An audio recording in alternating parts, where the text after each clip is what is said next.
सबसे रफ्तार में चलने वाला मन का कांटा है। काय का कांटा है? मन का।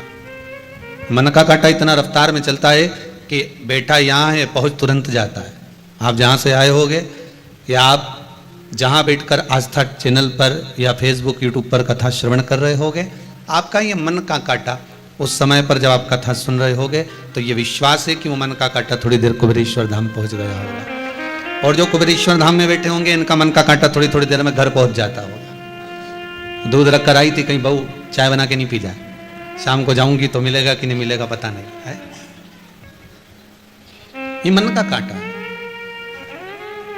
बहुत तीव्र दौड़ता है और इतना तीव्र दौड़ता है कि इस मन के कांटे को साधना कठिन हो जाता है।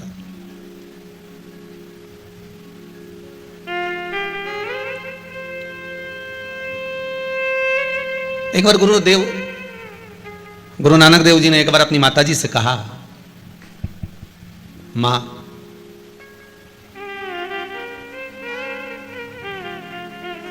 तो मुझे कहती है कि एक जगह पर स्थिर क्यों नहीं बैठता, एक जगह शांत क्यों नहीं बैठता। गुरुदेव ने कहा, गुरु नानक देव जी ने कहा कि मां ये मन का जो कांटा है ना, बड़ा विचित्र कांटा है। मन बड़ा चंचल है, कैसे तेरा भजन करूं, जितना इसे समझाऊं उतना ही मचल जाता है। ये मन का जो कांटा है ना मां, ये एक जगह टिकता भी नहीं है और बड़ा जल्दी जल्दी चलता है। थोड़ी देर यहां पर है, थोड़ी देर गायब हो जाता है, फिर थोड़ी देर रहता है, फिर थोड़ी देर में गायब हो जाता है। बड़ा विचित्र कांटा, बड़ा विचित्र।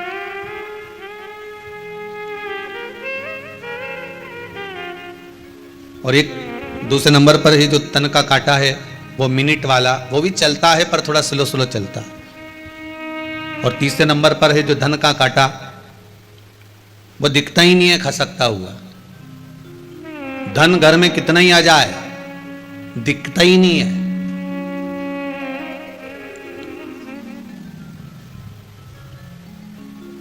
गुरुदेव मेरा पति कमाता बहुत है पर घर में दिखे ही नहीं, कहां चले जाता है, पैसा कहां गया नजर ही नहीं आता। कुछ समझ में नहीं आता कि पैसा गया कहां, धन गया कहां, संपदा गई कहां, दौलत गई कहां, कहां रखिया है इसको, कहां रख दिया इसको। वो धन का कांटा नजर ही नहीं आ रहा।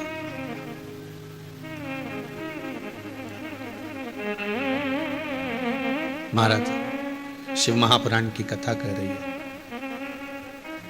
शंकर की कथा कह रही है। धन का जो कांटा है एक खसकता बड़ा धीमे धीमे, पर धन का कांटा जब खसकता है तो फिर घंटों को बदल देता है। उसी तरह घड़ी पल समय, ये घंटा का जो कांटा है घंटों वाला, ये बदल देता है। शिव महापुराण की कथा में पहले भी कहा था, जब आपका समय बेकार हो, समय ठीक ना चल रहा हो, आपको ऐसा महसूस हो रहा हो कि ये समय ठीक नहीं है, उस समय पर दो कार्य जरूर करिएगा। एक भगवान का भजन जरूर करना और दूसरा है कर्म जरूर करना।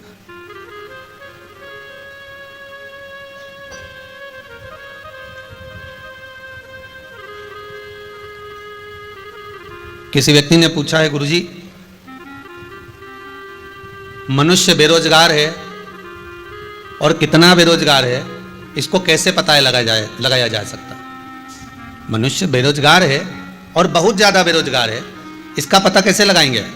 तो हमने कहा कि मोबाइल में 1.5 GB डाटा होता है, वो कम पड़ जाए जिस दिन समझ लेना कि तुम पूरे बेरोजगार हो गए।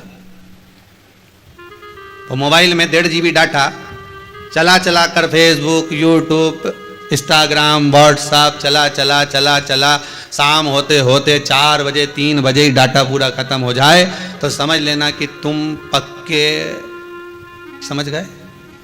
अरे बोलो तो जम के, कोई काम नहीं है, केवल वह खोलना है, व्हाट्सएप चलाना है, फेसबुक चलाना है और लोगों को मैसेज भेजना और उनके मैसेज दिन भर देखना। फिर क्या करा जाए। अगर व्यक्ति बेरोजगार है तो उसको रोजगार की जरूरत है, तो रोजगार कैसे मिलेगा। आपको पहले भी कथा में कहा, माला माल बनने का सबसे पहला शब्द है माला। आप जितनी माला को पकड़ कर रखोगे तो माल आने का मार्ग सुलभ हो जाएगा।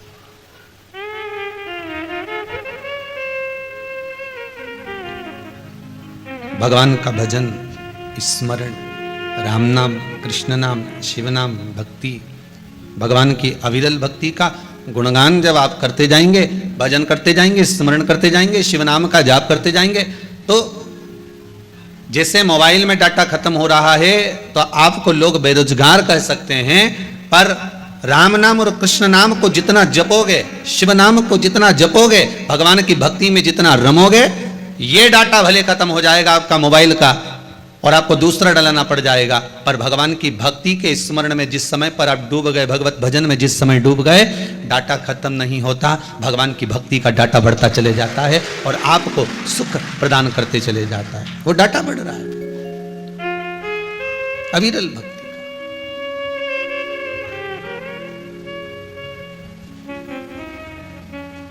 भगवान की अविरल भक्ति का डाटा। सुबह सुबह उठो ना तो लोग कह देते हैं हम तो सुबह 5 बजे हमारी नींद खुल जाती है, कोई कहता है हम 5:30 बजे उठ जाते हैं, कोई कहता है हम 6 बजे उठ जाते हैं, कोई कहता है हम 6:30 बजे उठ जाते हैं। ये उठना नहीं कहते इसको। ऐसे तो तुम उठ गए 5 बजे से उठकर करा क्या, ये तो बताओ। बस उठे और गए, योगा वोगा करा, थोड़ा बहुत घूम लिए, फिर लिए, इधर पहुंच गए, उधर पहुंच गए, चाय पी लिया, नाश्ता कर लिया, इसको उठना नहीं कहते। उठना किसको कहते हैं? अगर आप 5 बजे से उठे हो ना, तो आपने भगवान का भजन कितना करा है, आपने मंत्र जाप कितना करा है, आपने स्मरण कितना करा है, आपने नाम जाप कितना करा है, आप भगवान की भक्ति में कितना डूबे हो, आप भगवान के स्मरण में कितना डूबे हो। उठना उसे कहते हैं जो भगवान की भक्ति में उठकर भगवत स्मरण में डूब गया, वो उसको उठना कहा। मालूम पड़े कि आप उठ तो 5 बजे के गए हो, 4 बजे के गए हो, पर वही कर्म में फिर वही मोबाइल हाथ में लेकर बैठ गए, वही अपने कर्म। या तो आपने मोबाइल हाथ में लिया है तो कहीं भगवान की भक्ति करो, या भगवान का भजन सुन लो, या कहीं कथा सत्संग स्मरण कर लो, तो आपका उठना श्रेष्ठ है। उठ तो हम 5 बजे जाते हैं गुरुदेव, फिर क्या करते हो? बस 5 बजे उठने के बाद में थोड़ा घूम ले फिर लेते हैं। घूमो फिरो मना नहीं है, एक्सरसाइज करो मना नहीं है, योगा प्राणायाम जो भी करना है आप सब करिए, पर साथ में भगवान का भजन करते रहो। मुख में हो राम नाम, राम सेवा हाथ में, तू अकेला नहीं प्यारे, राम तेरे साथ में। जिंदगी की बागडोर हाथ भोले नाथ के, वो महलों में राखे चाहे झोपड़ी में वास के। सीताराम सीताराम सीताराम कहिए, सीताराम सीताराम सीताराम कहे। जाहि विधि राखे राम ताहि विधि रही, ओ जाहि विधि राखे राम ताहि विधि रही। किया अभिमान तो फिर मान नहीं पाएगा, किया अभिमान तो फिर मान नहीं पाएगा। होगा वही प्यारे जो मेरे राम जी को, होगा वही प्यारे जो श्री राम जी को भाएगा।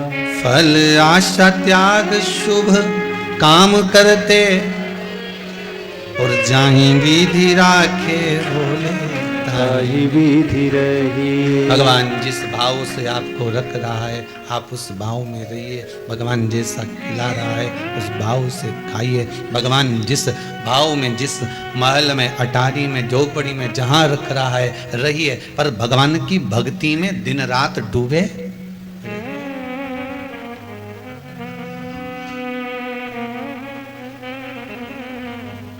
किसी ने बहुत सुंदर कहा है,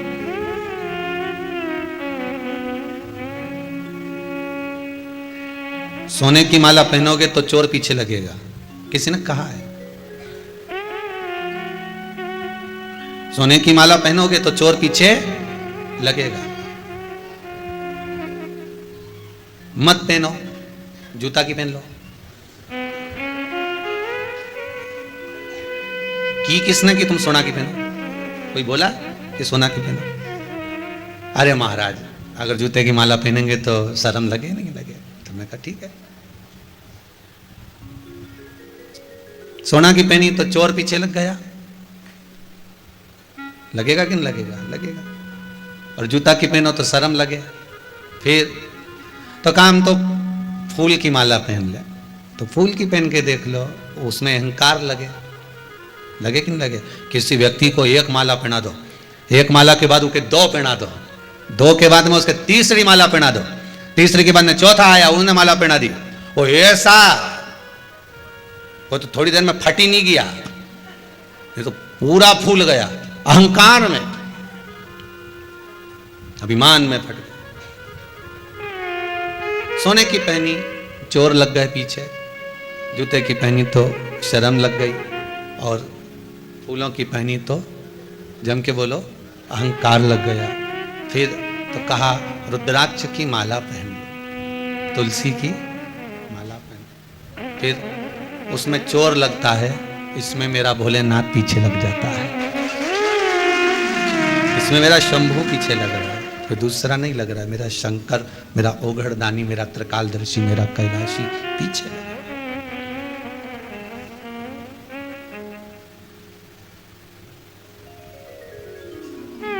एक भगत था, वो शिव मंदिर में जाता था। शंकर जी के मंदिर में जब भी जाता तो मंदिर में जाकर अलग जगह कर शंकर भगवान पर एक लोटा पानी भरकर शिव जी को चढ़ाकर आ जाता। अब वो भोलेनाथ जी को पानी कहां चढ़ाता था? जहां पर आपको पहले भी जल चढ़ाना बताया था ना, कि जहां गणेश जी का स्थान और कार्तिकेय का स्थान, वहां तो वो जल चढ़ा है, जहां पर पार्वती जी का स्थान वहां भी वो जल चढ़ा, वहां पर भी वो जल चढ़ा रहा, पार्वती जी के स्थान पर भी वो जल चढ़ा, और फिर सब जगह पर जल चढ़ाने के बाद में नंदीश्वर पर भी जल चढ़ा देता है, और जल चढ़ाने के बाद वो जो शिवलिंग होता है ना, उसके ऊपर जल चढ़ा के ही नहीं आता। अब आप कहोगे गुरुजी जब वो शंकर जी को जल चढ़ाता ही नहीं है, तो फिर आप कह रहे हो शंकर जी का भगत, तो वो शिव जी का भगत हुआ ही कैसे? जब वो जल चढ़ा ही नहीं रहा है, जल समर्पित ही नहीं कर रहा है भोलेनाथ जी पर, तो शंकर का भगत कैसे हो सकता है? शिव का भगत कैसे हो सकता है?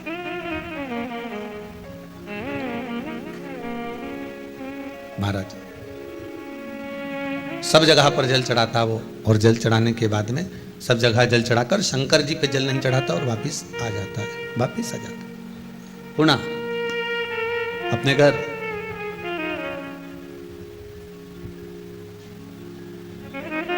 तुम सब पंगत में भोजन करने बैठो, गुलाब जामुन देने वाला आया, ने तुम्हारे बाजू में दे गया, इसके भी दे गया, उधर भैरू बैठा था ना, उसके भी दे दी, आगे भी दे गया, और तुम्हारे को गुलाब जामुन नहीं देकर गया, तो तुम क्या करोगे? बोलो जाओ।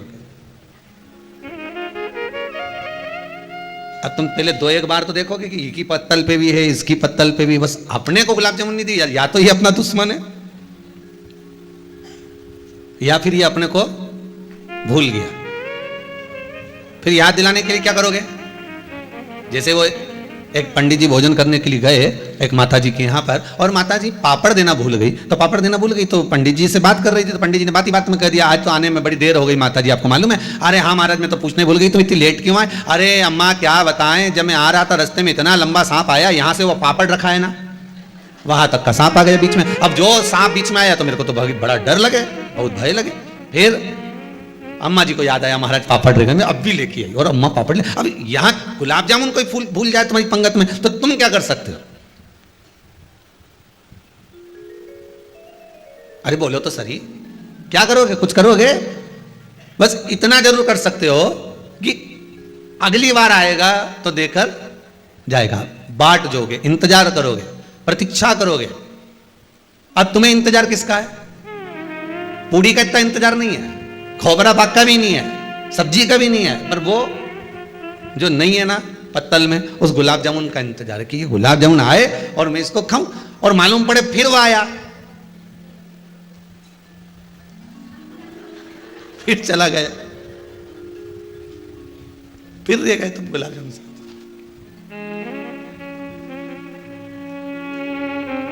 अब तो तुम रुकोगे क्या? फिर तो कह दोगे, ए भैया, इधर क्या है, दो रखो। उन्होंने कहा दो क्यों? पिछली बार भी भूल गए थे, अब की बार भी भूल गए, रखो दो। दो गुलाब जामुन। शिव का एक भगत ऐसा था, शंकर जी के मंदिर में जाता था, गणेश जी के जल चढ़ा दे, पार्वती के चढ़ा दे, कार्तिकेय के चढ़ा दे और शंकर जी के चढ़ाते ही नहीं, नंदी के नवा के वापिस आ जाता। अब शंकर जी के मन में आया कि मेरा इतना गुणगान गाए, भजन करे, कीर्तन करे, नाम जाप करे, स्मरण करे, खूब मेरा नाम लेकर आए, घर पे भी बोल के आए कि शंकर जी के मंदिर। अब उन्हें किसी ने शिव जी के मंदिर में सारा देवता, पर नाम क्या निकले, शंकर जी के मंदिर जा रहा हूँ। अब माँ तो गणेश जी भी है, पर तुमने कहा एक बार भी कि मैं गणेश जी के मंदिर जा रहा हूँ? नहीं। पार्वती के मंदिर जा रहा हूँ? नहीं। नंदी के मंदिर जा रहा हूँ? नहीं। आपके मुख से क्या निकला? शंकर के मंदिर जा रहा हूँ। नाम भी बोल के आए कि शंकर के मंदिर गया, और सबके चढ़ाए और मुझे छोड़ जाए। अब मुझे छोड़कर जा रहा, करा क्या जाए, क्या बोला जाए? अब भगत रोज घर चले जा, रोज। अब की बार पार्वती जी ने शिव जी से कहा, प्रभु जी ये तो आपका घोर अपमान हो रहा है, बहुत बड़ा अपमान है कि हमको जल चढ़ा और आपको ना चढ़ाए।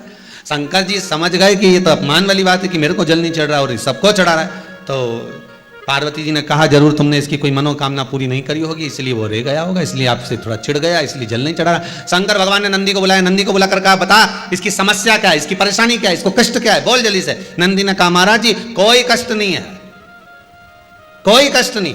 ये पार्वती को जल चढ़ा के जाता था, पार्वती मैया ने सब कुछ दे दिया। गणेश जी को चढ़ाया, गणेश जी ने सब कुछ दे दिया। अच्छा, फिर मुझे जल क्यों नहीं चढ़ाता? नंदी बोले, ये तो मुझे नहीं मालूम, मुझे ज्ञात नहीं कि जल क्यों नहीं चढ़ाता। शंकर भगवान बोले, आज शाम के समय पर अपन दोनों इसी के घर जाएंगे, ठीक है? अपन इसी के घर पहुंचेंगे। अब बाबा कृपा करे, शाम का समय था और शाम के समय पर देवादिदेव महादेव नंदी पर बैठकर पार्वती जी को लेकर इसी भगत के घर पहुंच गए। और भगत के घर पर पहुंचते से ही बाबा देवादिदेव महादेव ने आवाज लगाई। जैसी आवाज लगाई, भगत निकलकर बाहर आया और बाहर आते से बोला, प्रभु आप पधारे हो, आप मेरे घर पर आए हो? शंकर भगवान बोले, आया तेरे घर पर हूं, पर बाहर बात नहीं करूंगा, अंदर चल के बात करूंगा। और शंकर भगवान उसको ले गए अंदर ले जाकर पूछा, भोलेनाथ जी ने ये बता कि तू सबको जल चढ़ाता था, पर मुझे जल क्यों नहीं चढ़ाता था? तो भगत ने कह दिया, प्रभु कारण केवल एक था, भक्त भगवान के मंदिर में रोज जाता है, पर भगवान भक्त के घर नहीं आता है। आपको बुलाने के लिए मैंने ये जल नहीं चढ़ाया, केवल आपको बुलाना था, मेरे दरवाजे तक मुझे लेकर आना था।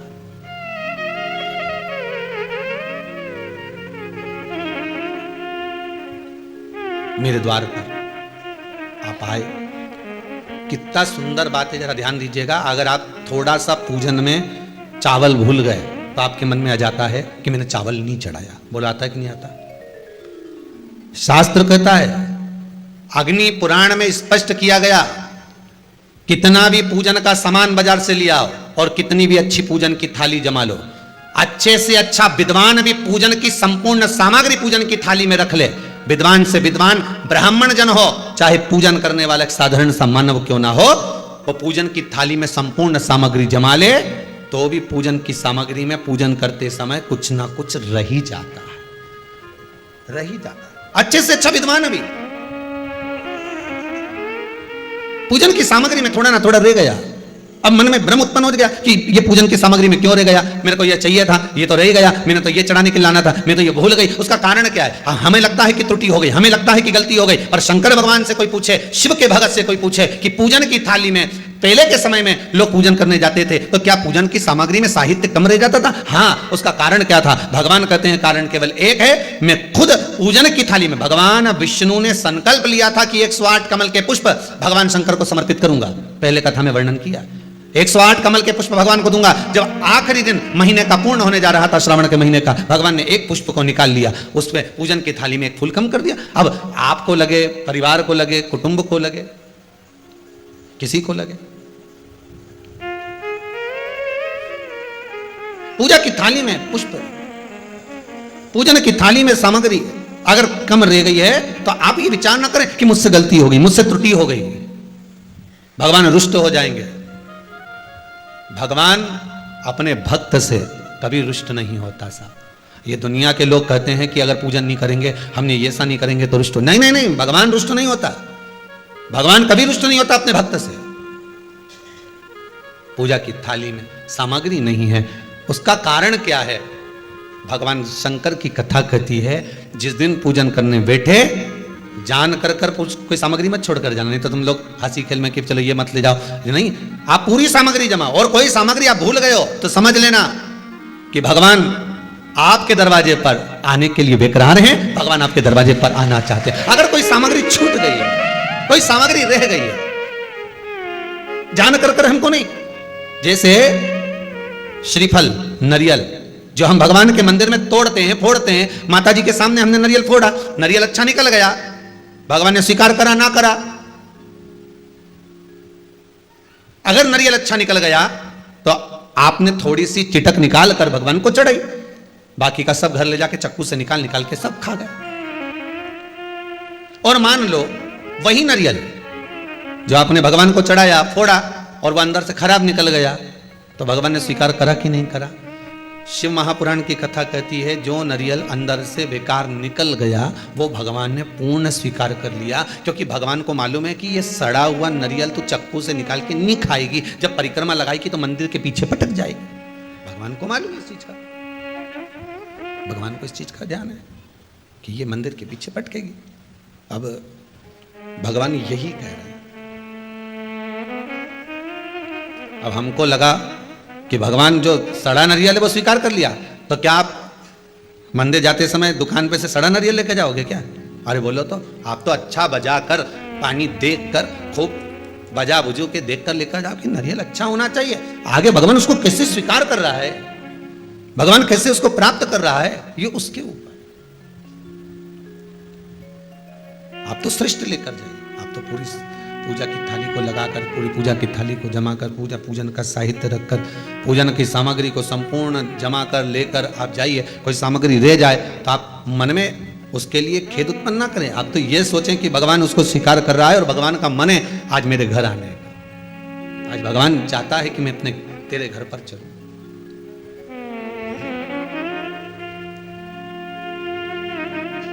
भगवान शिव भक्त से कहते हैं कि तू मेरे ऊपर जल नहीं चढ़ाता था? नहीं प्रभु, नहीं, कारण मैं अपने घर पर बुलाना चाहता था, आपको अपने भवन में बुलाना चाहता था। बस आप मेरे घर पर आ जावे, आप मेरे भवन में आ जावे, इसलिए मैं थोड़ा सा छोड़ आता था। आप आए नहीं, सुबह हो गई, मेरी पूजा की थाली धरी की धरी रह गई। भगवान भी विचार करता,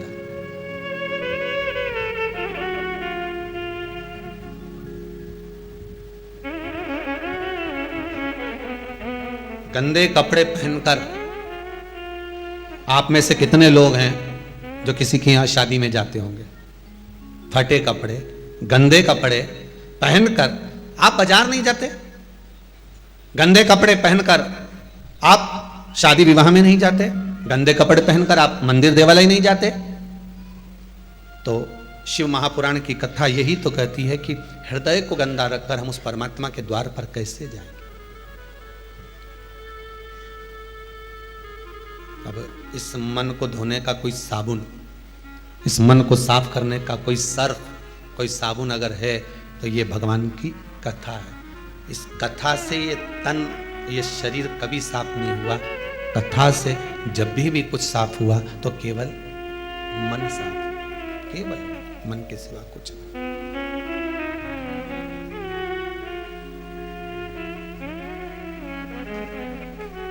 और जब ये मन पूर्ण तरह से साफ हो जाए, क्लीन हो जाए, तब भगवान को भी लगेगा कि इसने अपने घर को साफ कर कर रखा है, ये मेरा स्थान है, ये मेरी जगह है।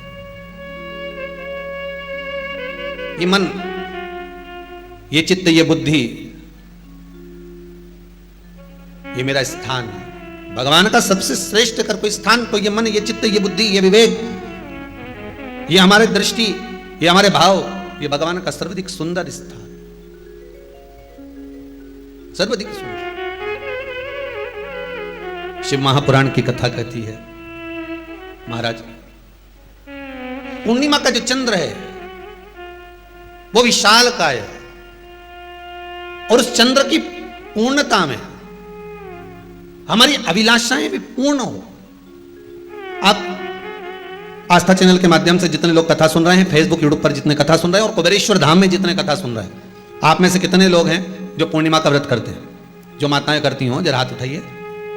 पूर्णिमा का व्रत जो करती है, करते हो ना आप लोग? रखिए हाथ। अब पूर्णिमा के व्रत में आपने कई बार किताब पढ़ी होगी पूर्णिमा की, या आपने व्रत किया होगा, या पूर्णिमा का व्रत आप धारण करे होगे, तो उसमें पूजन कौन से भगवान की होती है?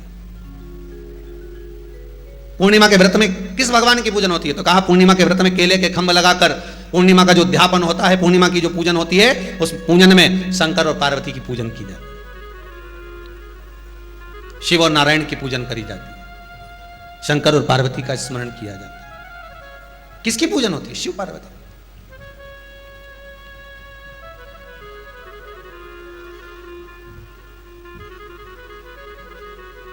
क्यों शंकर और पार्वती का पूजन क्यों करा जाता है पूर्णिमा के व्रत में? क्योंकि शिव और माता पार्वती ही केवल एक ऐसे हैं जिन्होंने अपूर्ण लक्ष्मी को भी पूर्ण बना दिया था। किसको पूर्ण बनाया है? लक्ष्मी।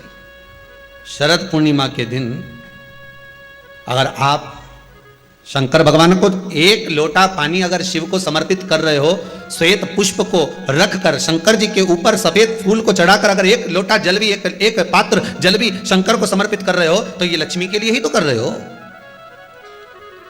और कौन सी लक्ष्मी? पूर्ण लक्ष्मी। पूर्ण लक्ष्मी। आपको पहले भी कथा में कहा, एक बार भगवान विष्णु के सामने लक्ष्मी मैया ने बहुत तेज स्वर में कह दिया था, नारायण, दुनिया के लोग आपका नाम जपते हैं, दुनिया के लोग नारायण नारायण कहते हैं, दुनिया के लोग आपका भजन करते हैं, पर सत्य मायने में कहूं ना तो मेरे बिना दुनिया के लोगों की नहीं चल सकती, मेरे बिना दुनिया नहीं चल सकती, संसार मेरे बिना नहीं चल सकता। भगवान विष्णु ने कहा यह तो गलत है लक्ष्मी आपका कहना। एक दिन लक्ष्मी को अहंकार आ गया, अहंकार के संबोधन जब माता लक्ष्मी करने लगी तो भगवान उसी समय पर भगवान विष्णु को क्रोध आ गया और भगवान विष्णु ने कह दिया, लक्ष्मी तू इतनी बड़ी बड़ी बात कहती है कि तेरे बिना नहीं रह सकती संसार? मैं तुझे कहता हूं लक्ष्मी तू अपूर्ण है, तू अपूर्ण है, तू पूर्ण कब हो गई?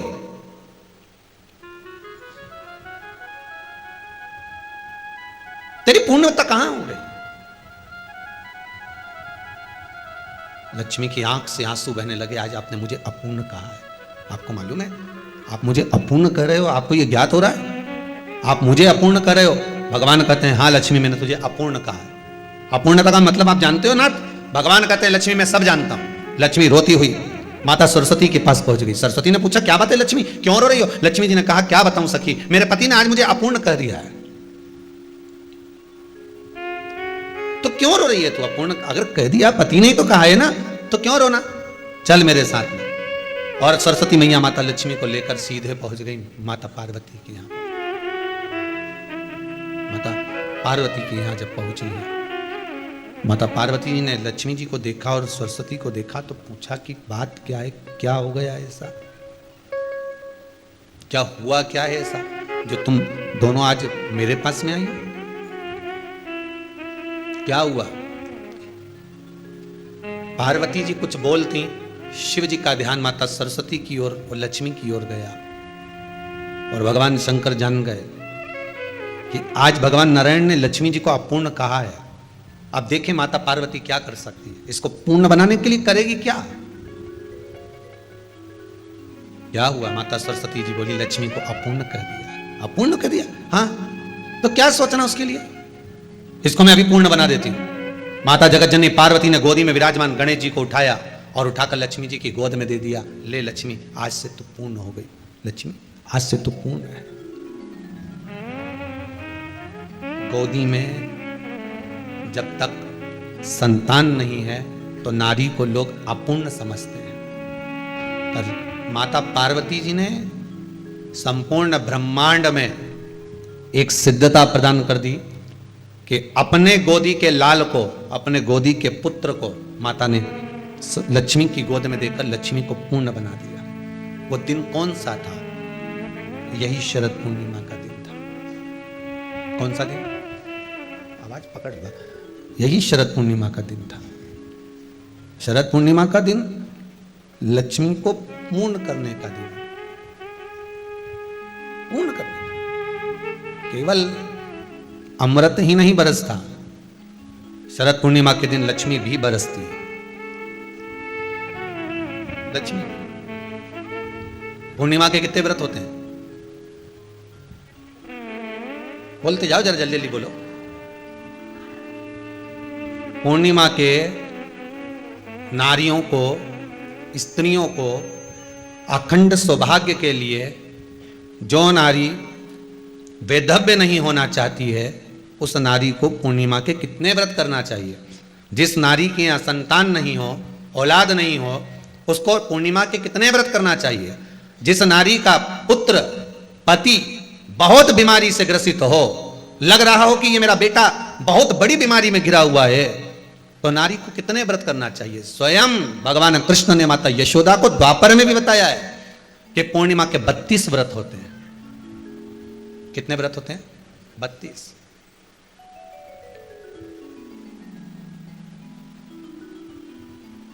स्वयं भगवान कृष्ण यशोदा रानी को, माता यशोदा जी को भी बता रहे हैं 32 व्रत। अब आपको किसी ने बता दिया होगा कि 8 कर लो, 7 कर लो, 6 कर लो, 12 कर लो, इसलिए आपने बोला कि 12 कर लीजिए, 32 कर लीजिए। अरे यहां तो द्वापर की कथा भी कहती है। यशोदा जी ने एक बार भगवान कृष्ण को रोक कर कह दिया, ए कन्हैया रुको। कन्हैया बोले, बोलो मां क्या बात है? कन्हैया जरा रुकिए, इधर आओ जरा। भगवान कृष्ण आए। हाँ मां बोलिए। किस जगह का प्रसंग है ये? जिस समय पर राधा रानी कुरुक्षेत्र में नंद बाबा और यशोदा जी को लेकर कुरुक्षेत्र के कुंड में, ब्रह्म सरोवर में स्नान कराने के लिए लेकर जाती है, ग्रहण का समय पर। और जब भगवान कृष्ण उस कुरुक्षेत्र के उस सरोवर में स्नान करने आते हैं, तब यशोदा जी ने अपने लाला से प्रश्न किया है, पूछा है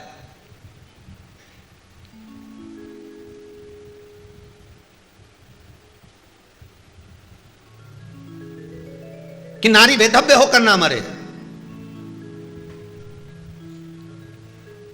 उसका पति कोई रोग से ग्रसित ना हो, उसका पुत्र किसी रोग में ना पड़े। अरे भाई कितना सुंदर संवाद लिखा है। अगर किसी माता का पुत्र मान लो किसी नशे में डूबा हुआ है, कोई नशा कर रहा है और गलत नशा है, आपको लग रहा है कि ये नशे में डूबा हुआ है, आपको लग रहा है कि ये गलत जगह पर डूब गया है, आपको लग रहा है कि मदिरापान में, मांसाहार में या अधिक गांजा आदि का जो भी नशे होते हैं, जितने भी नशे, उसमें डूब चुका है। और माँ उसको समझा रही है, तू नशे में मत डूब, तू इस काम को मत कर, तू ये गलत कर्म मत कर। माँ उसको समझा कर हार गई। तो मेरा माताओं से निवेदन है, आप उसको समझाना बंद कर दो, एक काम करना प्रारंभ कर दीजिए। हमें जो शिव महापुराण के माध्यम से शास्त्र कह रहा है कि आप 32 पूर्णिमा के व्रत प्रारंभ कर दो। उसमें करना क्या है आपको? केवल जिस दिन व्रत रहे, रात्रि के समय पर कोई भी मीठा कुछ भी सामग्री आप चंद्र की रोशनी में, चंद्र को अर्घ देने के बाद, पूजन करने के बाद उसको रखो, और वही सामग्री जो नशा कर रहा है उसको पूर्णिमा के दूसरे दिन उसको खिलाओ। आप धीरे धीरे खिलाना चालू करेंगे, जिस नशे में वो डूबा हुआ है उस नशे से वो छूटना प्रारंभ हो जाएगा। 2 पूर्णिमा व्रत करके तो देखो, तीसरे में तुम्हें जरूरत ही नहीं पड़ेगी। धीरे धीरे आप रुक, वो छूटना प्रारंभ हो जाएगा। स्वयं भगवान कर रहे हैं। यशोदा मैया ने कन्हैया को रोक लिया कुरुक्षेत्र के उस मैदान में, और भगवान कृष्ण का दर्शन माता यशोदा जी करी। बहुत दिनों के बाद माँ को, आज माता यशोदा को लाला का दर्शन हुआ, बहुत समय के बाद, जाने के बाद, बहुत समय के बाद।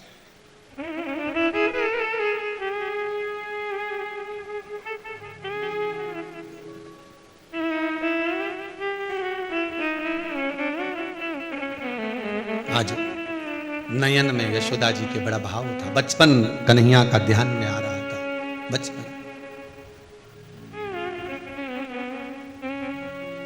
मस्तक पर मलिया गिरी चंदन, ऐसा तिलक लगाया, मोर मुकुट कानों में कुंडल, ऐसा मुकुट सजाया, महकता रहे दरबार सांवरे।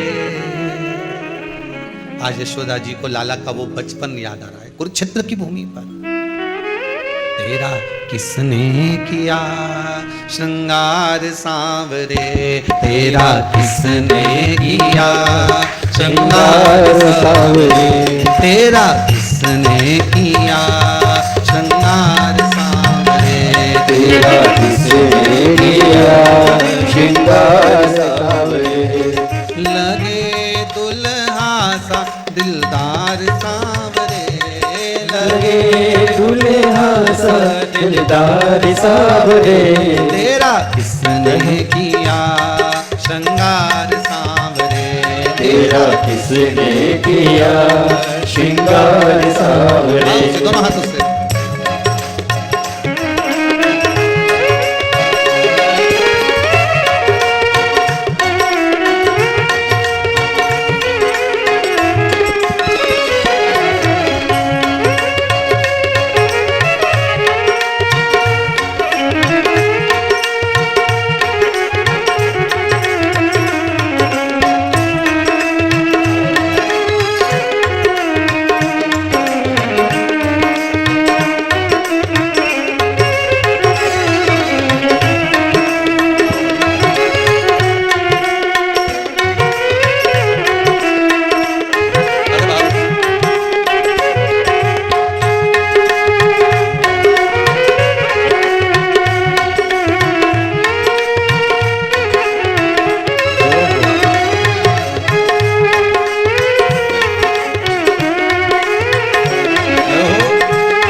मस्तक पर कलिया गिरि चंदन केसा तिलक लगाया।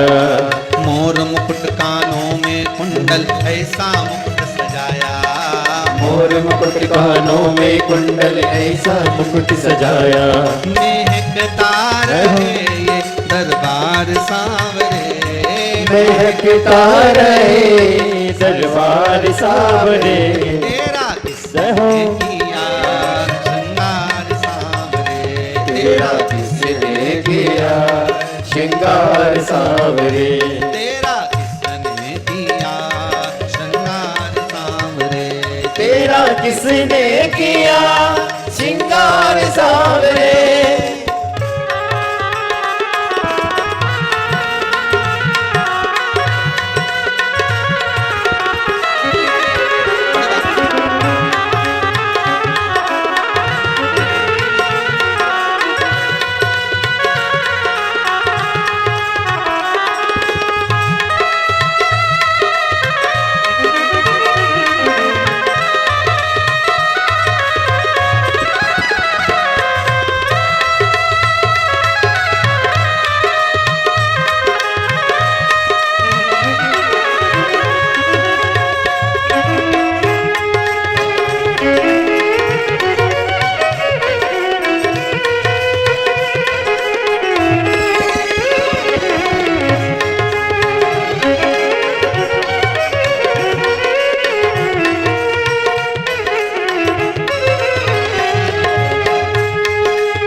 बागों से कलिया चुन चुन कर सुंदर हार बनाया।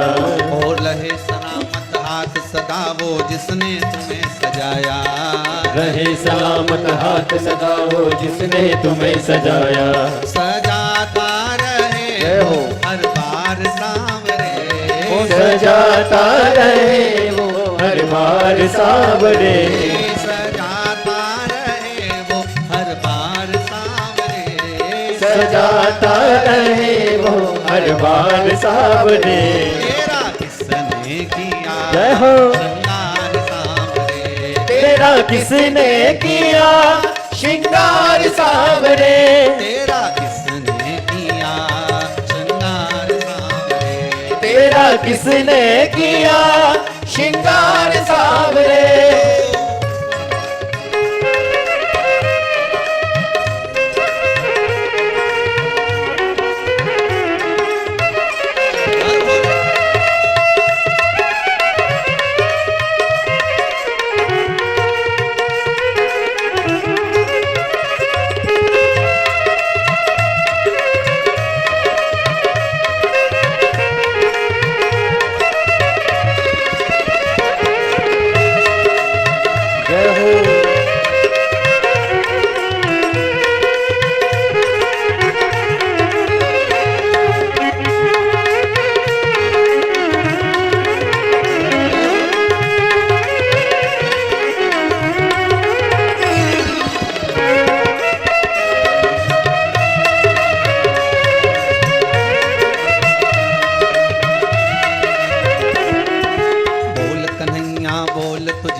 बोल कन्हैया बोल तुझे मैं कौन सा भजन सुनाऊं।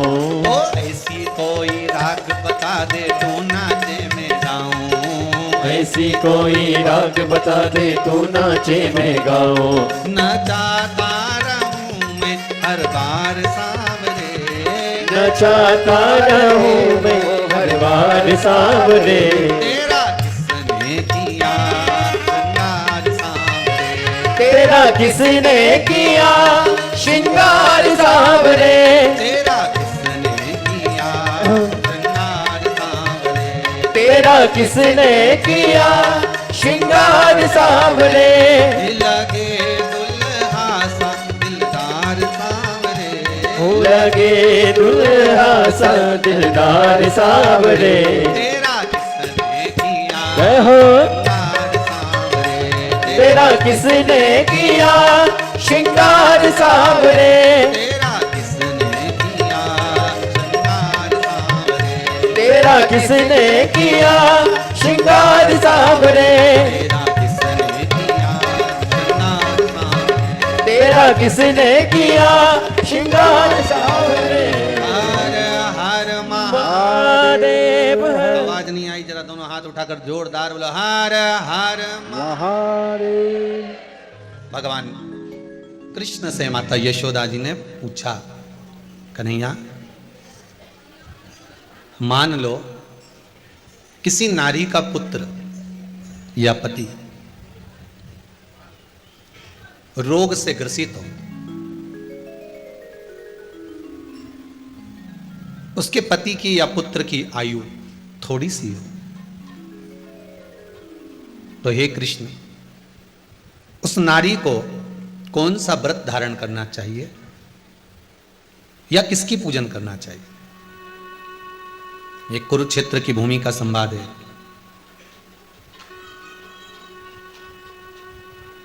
भगवान कह रहे हैं, मां अगर नारी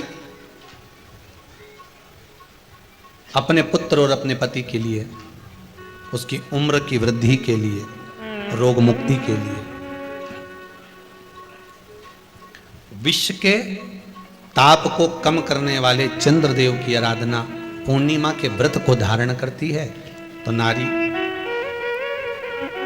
उस व्रत के प्रभाव से अपने पुत्र और पति की बीमारी को, रोग को हर लेती है।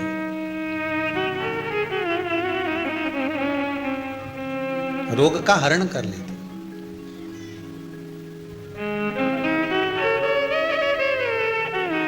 महाराज जो बच्चा बुद्धि से विकलांग हो, विद्या में कमजोर हो, परीक्षा हॉल में पेपर देते समय भूल जाता हो, विवेक काम ना करता हो, तो निवेदन है किसी भी पूर्णिमा की रात्रि को 12 बजे गाय के, गौ माता देसी गाय के जो 4 थन होते हैं, उन 4 थन में से जो आगे के थन होते हैं, 2 पीछे की ओर होते हैं, 2 आगे की ओर होते हैं, तो जो आगे के 2 थन हैं उस थन का दूध निकलवा लिया जाए और उस दूध का कोई भी मीठा पदार्थ बनाओ तो ठीक है, ना बनाओ तो उसी दूध में शक्कर मिलाकर पूर्णिमा की रात्रि को, जो विवेक से कमजोर हो, बुद्धि से कमजोर हो, या याद करा हुआ सब भूल जाते हो, या आपके लिए भी है कोई चीज रखते हो भूल जाते हो, विवेक याद नहीं रहता, बुद्धि में इतना प्रबल बल नहीं आ पाता, याददाश्त कमजोर होती चली जा रही, तो किसी भी पूर्णिमा की रात्रि को 12 बजे गाय के आगे के 2 थन का दूध, उसमें कोई पदार्थ, शक्कर, गुड़ कुछ भी मिलाकर भगवान के चंद्रदेव की साक्षी में उसको पिला दिया जाए। महाराज बार बार पिलाने की जरूरत ही नहीं पड़ेगी, एक ही बार में काम कर जाएगा और विवेक पूर्ण तरह से कार्य करने लगेगा। देसी गाय के आगे के 2 थन का दूध बड़ा प्रबल होता है।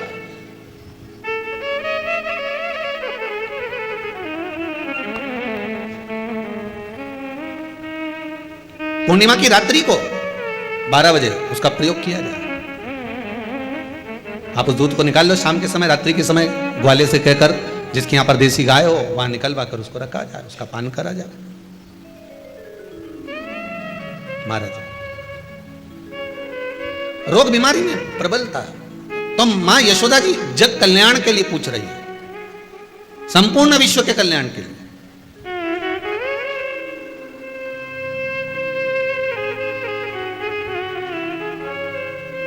अरे कितना सुंदर संवाद है। स्कंद पुराण में समुद्र मंथन की तिथि, नक्षत्र, घड़ी, पल सब कुछ लिखा हुआ है कि समुद्र मंथन के लिए देवताओं ने इंतजार करा था। कब? जब चंद्र का प्रभाव पूर्ण हो। जब चंद्र का प्रभाव पूर्ण होगा तब जो मंथन होगा, उस मंथन का जो सुख होगा वो जीवन को आनंद दे जाएगा। हो सकेगा तो कल की कथा में मंथन के लिए जो समय स्कंद पुराण में कहा गया कि ये समय में चंद्र प्रबल होगा, उस चंद्र की प्रबलता में मंथन का कार्य प्रारंभ करा जाए। देवता और राक्षस मिलकर मंथन करें। कल की कथा में वो समय भी बताएंगे कि स्कंद पुराण में ये जगह पर ये चीज लिखी है। क्यों इंतजार कर रहे हैं कि चंद्र प्रबल हो तब हो? क्यों भीष्म पितामह इंतजार करते हैं कि सूर्य उत्तरायण हो तब जाऊं?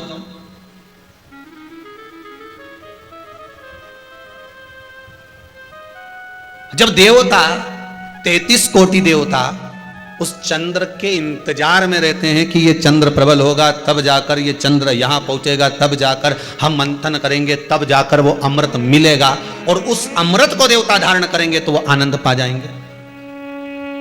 तो हम क्यों शरद पूर्णिमा छोड़ें? हम क्यों एक एक पूर्णिमा छोड़ें? एक एक पूर्णिमा के महत्व को जानिए। कोई पूर्णिमा साधारण नहीं है, कोई प्रदोष साधारण नहीं है, कोई शिवरात्रि साधारण नहीं है। 12 महीने शिवरात्रि पड़ती है, 12 महीने में प्रदोष पड़ते हैं, पर 12 महीने पड़ते हैं। हम उसका महत्व ही नहीं जान पाते। कौन से प्रदोष पर क्या करना है, कौन सी पूर्णिमा को क्या धारण करना है, कौन सी शिवरात्रि पर। कई लोगों को तो यहां तक नहीं मालूम था कि भाई श्रावण के महीने में भी शिवरात्रि आती है। तो बस लोगों के कि शिवरात्रि का पूजन हुआ, तो उसका स्मरण क्यों छोड़े हम? अगर ये वेद और शास्त्र ब्राह्मणों को दिए गए हैं, ये वेद और शास्त्र विद्वज्जन को दिए गए हैं, तो इसका स्मरण होना चाहिए कि हम निकालकर जनमानस तक ये चीज पहुंचाएं कि हमें इस दिन ये पूजन करना है। उसका स्मरण होना चाहिए।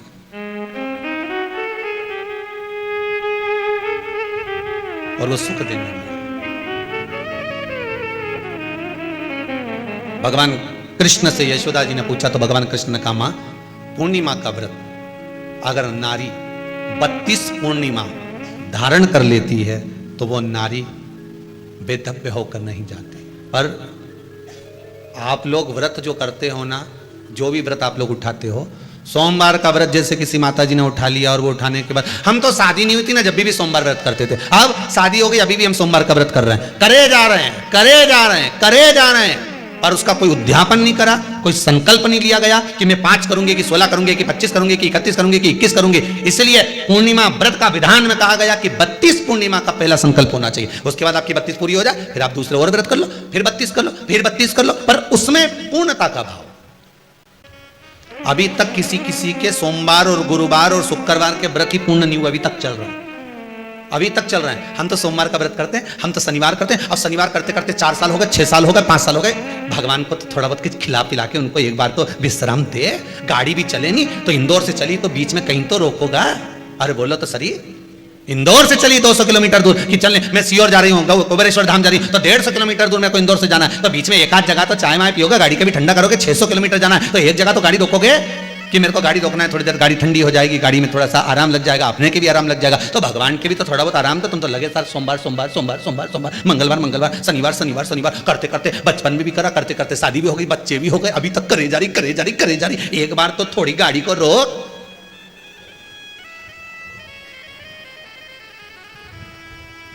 हम तो कर जा रहे हैं। भगवान भी मन में सोच रहा अब तो निपटेगी तभी छोड़ेगी, ये ऐसे मुझे छोड़ने वाली नहीं है, पकड़ के बैठी है।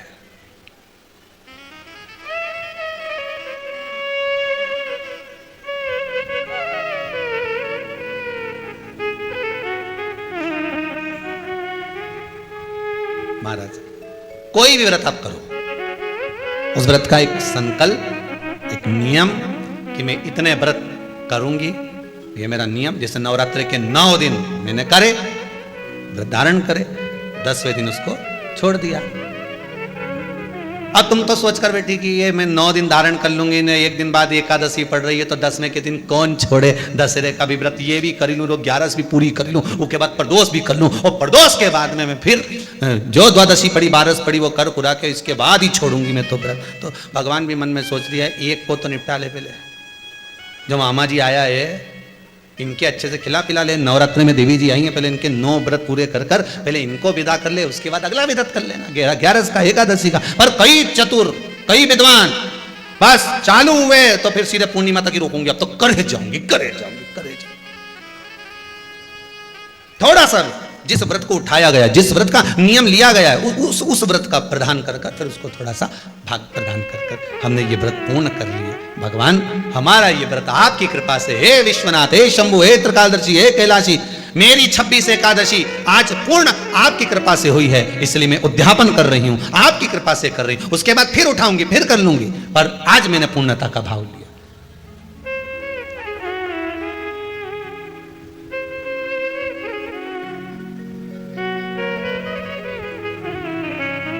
रोज मूंग की दाल रोटी, मूंग की दाल रोटी, मूंग की दाल रोटी, मूंग की दाल रोटी। एक आध दिन छोरा ही चिल्ला दे, एक आध दिन तो कोई तुअर की बना लो, अरहर की दाल बना लो। क्या मूंग की दाल बनाए मम्मी? क्या मम्मी? तो बोलो सही है कि गलत है? तो फिर एक आध दिन तुमने दाल चेंज करी तो तुमको भी लगा रे दाल में आपकी स्वाद आया। मैं तो सोची थी मूंग की दाल में स्वाद, तो थोड़ी अरहर की खाई तो थोड़ा स्वाद बढ़ा। उसी तरह रोज रोज वही तो स्मरण करो, मना नहीं। भजन में कोई कमी नहीं होना चाहिए, स्मरण में कोई कमी नहीं होना चाहिए। आप व्रत कर रहे हो, लगातार कर रहे हो, तो थोड़ा सा एक उद्यापन व्रत में जरूरी है। उद्यापन नहीं करो तो किसी विद्वान ब्राह्मण को घर में बुलाकर अभिषेक पूजन करा लो, उसको भोजन करा दो, दक्षिणा अधिक प्रदान कर कर उसको विदा कर दो, उसमें भी सुख का भाग, उसमें भी सुख का।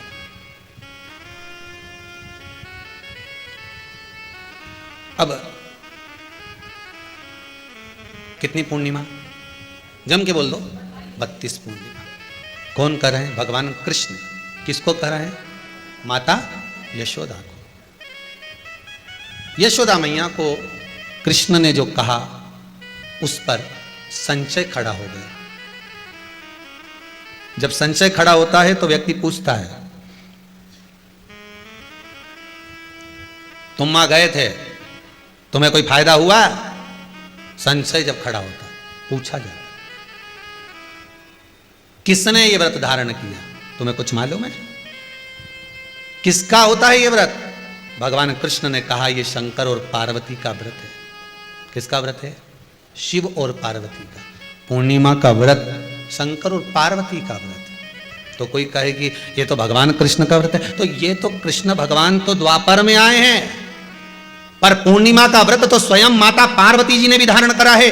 जिस समय पर कार्तिकेय महाराज को गंगा मैया प्रकट कर रही थी और तारकासुर का जब संहार करना था, तब माता पार्वती ने शंकर जी से पूछा था कि तारकासुर को मारने के लिए आपके पुत्र की जरूरत है, आपका पुत्र प्रकट कैसे होगा? क्योंकि आप तब साधना में लगे रहते हो। भगवान कहते हैं चिंता मत कर, तू एक काम कर, पूर्णिमा व्रत को धारण कर। मां पार्वती भी जिस व्रत को धारण करी है, तो कोई ये द्वापर का व्रत है क्या?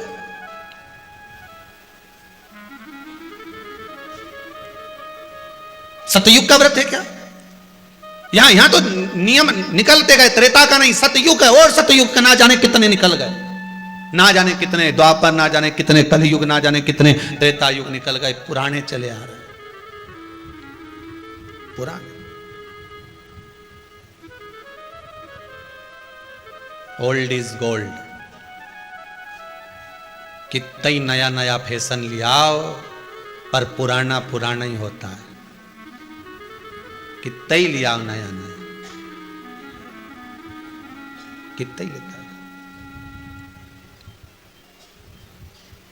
पुराना पुराना ही होता है। कितना ही बाल पे कलर कर लो, पर जड़ से जो निकलेगा वो तो सफेद ही है। बोलो सही है कि गलत है? सही है। तो किसी ने पूछा ये ऊपर का तो काला हो जाएगा, पर जो निकलेगा उसका क्या होगा? तो कि जड़ अगर काली है, मतलब जड़ मजबूत है और जड़ में ही वो कलर भर दिया जाए, तो जितने निकलेंगे वो सब काले ही निकलेंगे। तो फिर कहा ये जड़ को पकड़ना पड़ेगा। तो बिल्कुल यहाँ तो शास्त्र कह रहा है कि कोई भी अगर आप प्रसंग धारण कर रहे हो, कोई भी आप नियम धारण कर रहे हो, कोई भी आप व्रत धारण कर रहे हो, या आप किसी भी तरह का पुण्य भाग धारण कर रहे हो, तो उसमें जड़ की मूलता होना चाहिए। जड़ कहां?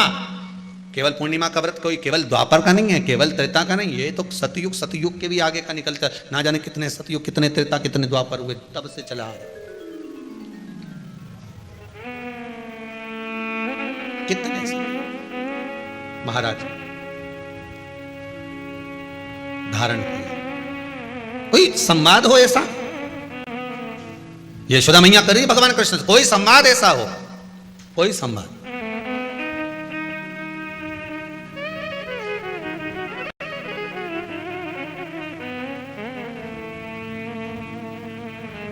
महाराज,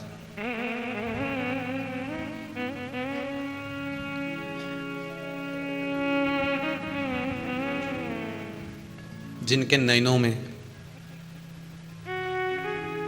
नंबर बढ़ते चले जा रहे हो, चश्मा उतर नहीं रहा हो, दूर का नहीं दिखे, कहीं किसी को पास का नहीं दिखे, रहते हैं।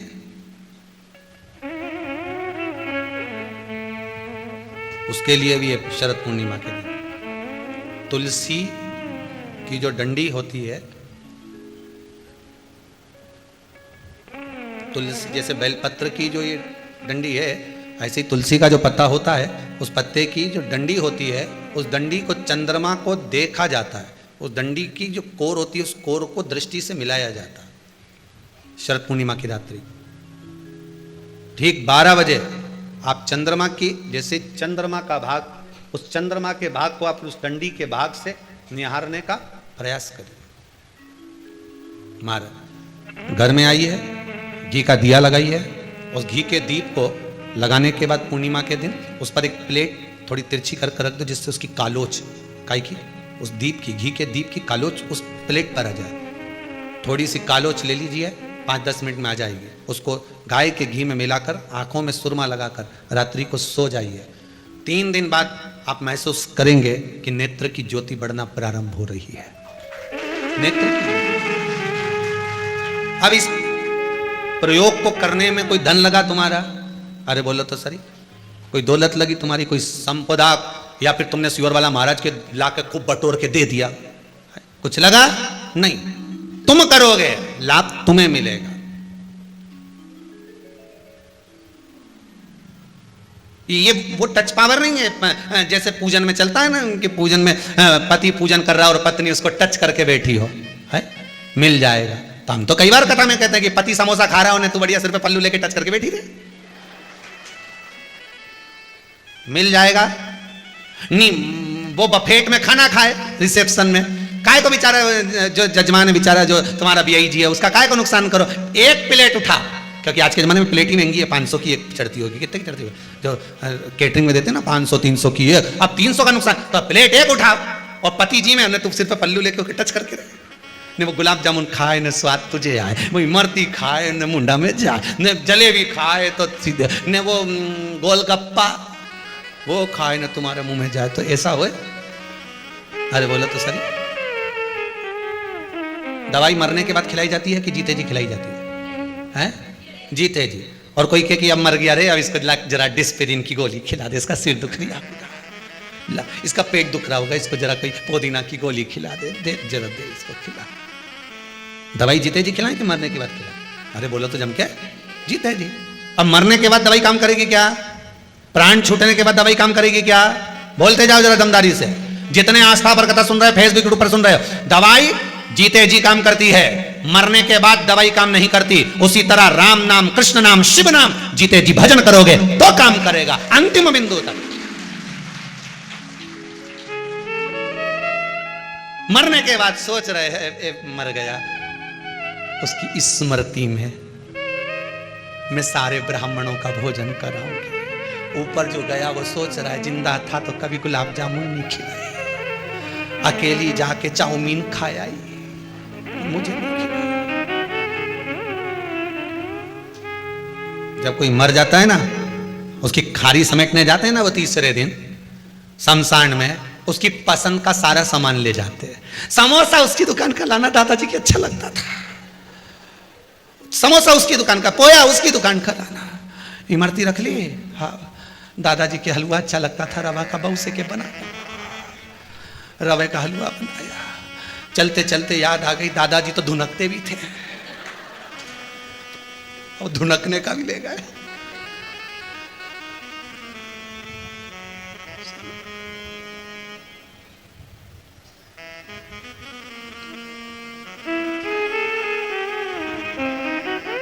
अब शमशान में पहुंचे ने एक व्यक्ति धुनक रिया था, तो पोते ने पिताजी से कहा दादाजी भरा गए इसमें। जिंदा था तब एक ने भी हलवा बना के नहीं खिलाया।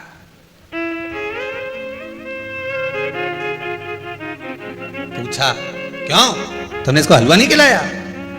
आखिरी में तो नली डल गई थी तो केवल लिक्विड लिक्विड दे रहे थे। अच्छा, तो जब अच्छा था जब हलवा क्यों नहीं खिलाया? मैं तो मायके में थी, बड़ी वाली यहीं थी, उससे पूछा, तो बड़ी से पूछा क्यों नहीं तूने इसको हलवा क्यों नहीं खिलाया? मम्मी कह रही थी कि इनको खांसी ज्यादा चल रही, घी का आइटम कुछ नहीं देना। तो एक काम करो, फिर 12वें में भी घी का आइटम मत बनवाना। जीते जी दंगम दंगा, मरे पीछे पहुंचा दी गंगा। शिव महापुराण की कथा कहती है, जीते जी बड़ों का सम्मान कर लो, माता पिता का आदर कर लो। जीते जी माता पिता को जो खिला सकते हो प्रेम से खिला लो। मरने के बाद की कोई गारंटी नहीं। मरने के बाद दवाई काम करेगी? अरे बोलो तो सही। नहीं, अगर जिंदा था और दवाई देते तो हो सकता है थोड़ी उम्र और बढ़ जाती, श्वास और बढ़ जाती। मरने के बाद दिया तो कौन सा दिया? दान करना है, जीते जी करो। कल कोई माता जी कर रही थी, गुरुजी दिल्ली से आई थी सर, गुरुदेव मुझे आजीवन भोजन भंडारे के सदस्य बनना है, 21,000 रुपए जमा करना है। तो हमने कहा वो काउंटर लगा है, कर लो, क्या दिक्कत है? पर मैं चाहती हूं कि मैं मेरे लिए आजीवन भोजन भंडारा करूं। तो हमने कहा करो। तो उनके पास में उनकी बहू खड़ी थी, उसने कहा मम्मी हमने तो सुना है कि स्मृति में होता है। तो उन्होंने कहा गुरुजी अभी तो मैं जिंदा हूं। तो फिर हमने कहा आपका जन्म की तारीख तो आपको याद होगी, जो करना है जीते जी करो। आज परिवार वाले आपका जन्मदिन मना रहे हैं, आपके जाने के बाद आपके परिवार वाले आपका जन्मदिन मनाएंगे क्या? हैप्पी बर्थडे टू यू कहने ऊपर आएंगे क्या? कौन जन्मदिन मनाएगा? कौन कहेगा? कम से कम अपने हाथों से अगर सत्कर्म कर कर जाएंगे, थोड़ा बहुत कर गए, परिवार वाले भले याद ना रखें पर कुबेरेश्वर धाम की इस धरा पर पत्थर पे तो लिखा रहेगा। और आपके निमित्तार्थ लोग जीनते तो रहेंगे, आपके निमित्तार्थ जीनते तो रहेंगे। जीवन पर्यान है नहीं है, जीवन पर्यान। जपते तो रहेंगे भजन, करते तो रहेंगे भजन, स्मरण करेंगे। जीते जी दवाई काम करेगी मरने के बाद। कन्हैया कह रहे हैं मां, एक कातिका नगरी थी, बड़ी सुंदर नगरी थी। उस कातिका नगरी में चंद्रहास नाम का राजा निवास करता था। मां, चंद्रहास राजा बड़ा धर्मात्मा, पुण्यात्मा, सत्कर्मी था, भगवान की भक्ति में डूबने वाला था। यहां पर एक ब्राह्मण और एक ब्राह्मणी भी रहते थे। ब्राह्मण का नाम धनेश्वर था। भगवान कृष्ण कह रहे हैं मां, वो धनेश्वर ब्राह्मण की धर्म पत्नी बड़ी ज्ञानवान, बड़ी विद्वान थी। इनके यहां कोई कमी नहीं थी,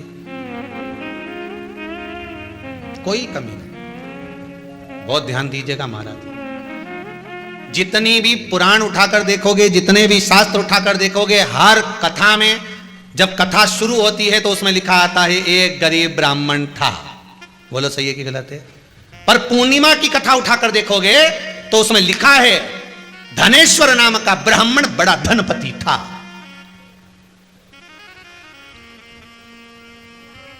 सारी किताबों को उठाकर देख लेना, उसमें लिखा मिलेगा एक गरीब ब्राह्मण था। सत्यनारायण जी की भी देख लो, उसमें भी लिखा है। जितनी पुस्तक उठाकर उसमें आपको एक ही सुदामा जी का चरित्र देख लो, उसमें भी अगर कथाकार बोलते हैं, श्रीमद् भागवत में वर्णन करते हैं गरीब है सुदामा, सुदामा गरीब था। कहीं पर भी उठाकर देखो एक गरीब ब्राह्मण था। पर पूर्णिमा की कथा को उठाकर देखोगे तो उसमें नहीं लिखा कि गरीब ब्राह्मण था, उसमें लिखा है धनेश्वर नाम का ब्राह्मण जो सारी संपदावान था, उसके पास में कोई कमी नहीं थी, उसमें किसी तरह की कोई कमी नहीं, उसमें कोई कमी है ही नहीं उसके पास। और जो कहते हैं ना कि ब्राह्मण गरीब था, उनको कहना बंद कर देना चाहिए। ब्राह्मण जैसा दुनिया में कोई सेठ नहीं हो सकता, कोई साहूकार नहीं हो सकता। ब्राह्मण कभी गरीब नहीं था और ना कभी ब्राह्मण गरीब है।